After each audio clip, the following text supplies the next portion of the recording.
Welcome back, everybody, to another exciting episode of Dimensional Analysis. So please read the instructions there. Good reading.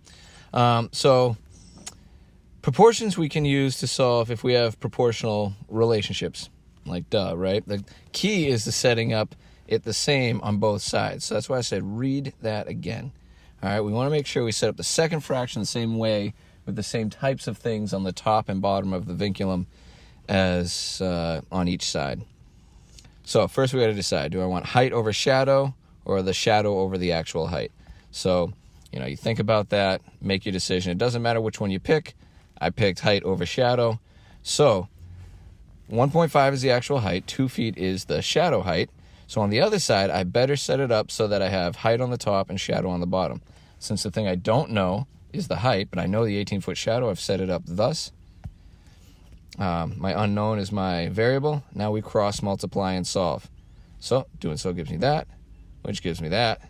So 13.5 feet. Make sure you include those units when we're doing problems with a context. And next example.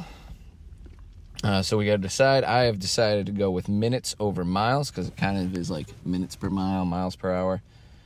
So I'm doing miles per minute here. So the given conversion is 6 miles, took 58 minutes. So I make sure I better do minutes on top, miles on top, minutes on the bottom for the other. And 26.2 miles and the unknown number of minutes. Now I got to keep it minutes, even though we're going to measure typically a marathon in hours. Units or minutes, I got to keep the same units. So cross multiply that out and solve. It gives me 253.26 repeating minutes.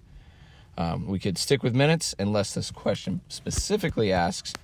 All right, so that's 240 minutes is 4 hours, so that's 4 hours and 13 point whatever minutes. All right, see you next class.